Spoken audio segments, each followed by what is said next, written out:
I want to talk to you about 3 steps to getting your life back in order. The first of which is to acknowledge what's happened. You've got to accept that what's happened has happened. There's no point denying it.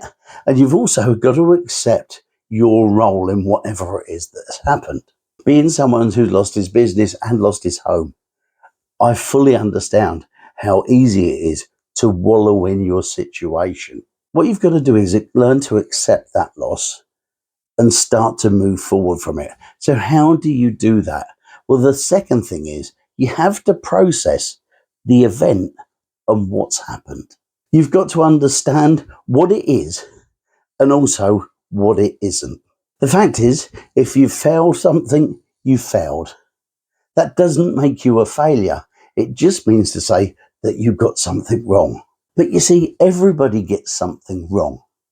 No one is perfect. If you've tried to do something and tried to build a business, or you've tried to expand and tried to better yourself in this life, the fact is you're more likely to fail, because it's only from the failings that you start to learn from them and carry on forward. See, you don't want to make the mistake that I did.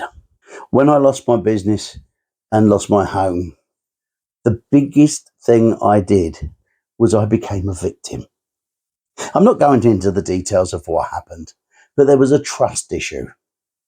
I trusted someone I shouldn't have done. And because of that, I brought about my own downfall, if the truth is known. But I became a victim, and I became bitter and resentful to this person for the next 10 years. Now, the problem with that is that for 10 years, my hatred, my bitterness and everything stopped me. It stunted me from moving forward because I became so obsessed by it. I became the victim. I beat myself up because I didn't know better. I should have done this and I should have done that. And when you do that, all you do is make yourself feel worse and you become smaller and smaller. What you have to do in the processing part of it is to think about what happened and seriously ask yourself some questions. What part in it, whatever happened, did you have to play? You've got to ask yourself, did you make a bad choice? Did you do something yourself that contributed to what happened to you? Now, I'm being very general, I know, and I'm not being specific because all different things have different things. And it's only when you sit back and take a step back and start to process the whole event that you can actually see what happened, your part in it, and what you need to do to make it possible to move forward. And then what you've got to process and accept is that it's your problem. The only person who can get you out of the situation you find yourself is you. And then when you've worked that bit out, you've then got to work out, what can I do going forward to make sure that never happens to me again? And I know this sounds hard because I've been there myself. Like I said, for 10 years, I blamed someone. I can remember the day it all made sense to me, the day something clicked.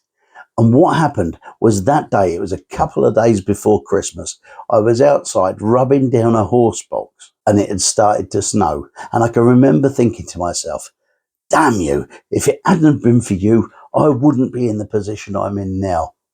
And then it struck me. I was poisoning myself. I developed this hatred for somebody, this total bitterness.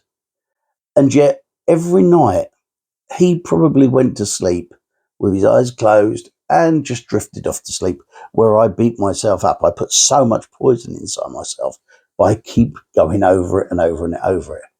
And I realised there and then that, hang on a minute, I've either got to carry on like this forever or I've got to do something about it. And it was that day when I put my foot on the ground in the snow and drew a line in the snow and stepped over it and said, I'm never going back.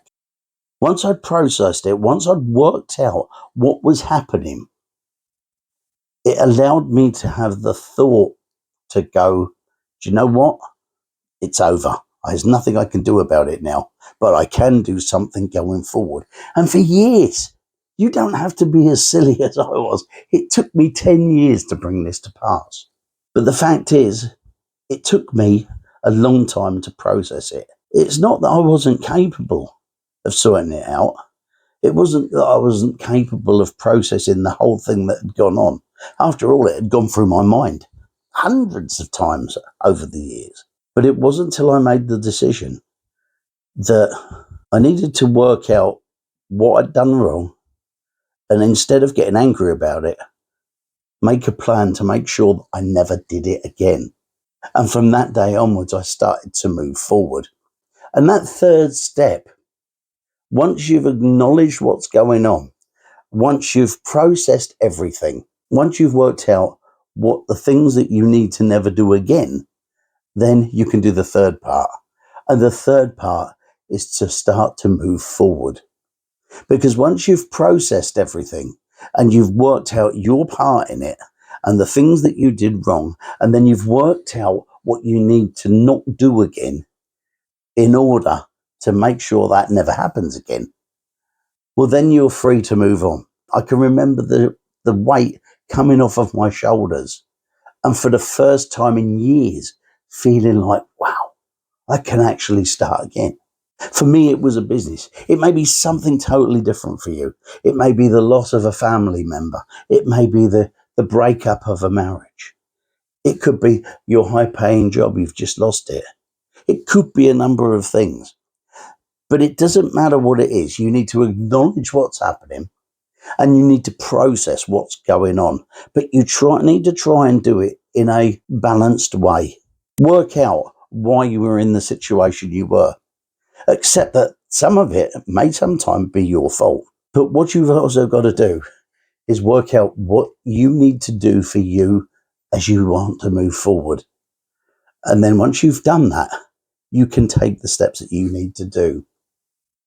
I look back now at the things that I did wrong, and I'm sure it's the same for you in a lot of cases.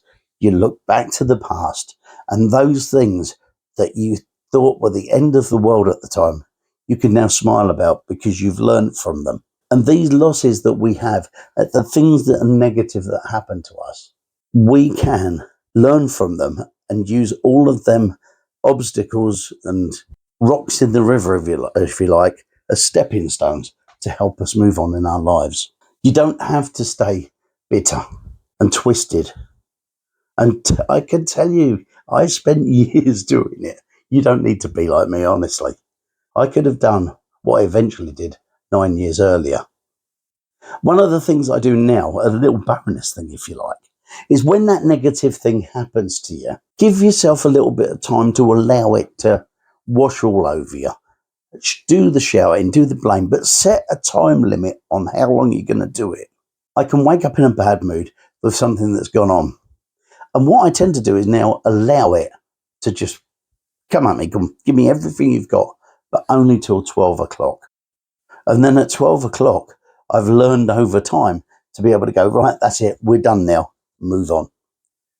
And over time, you can do that too. Because I'm telling you this, if I can do it, you can do it. There's no doubt about that. And if you click up there, there's a video about how to stay positive in tough times. I'll see you.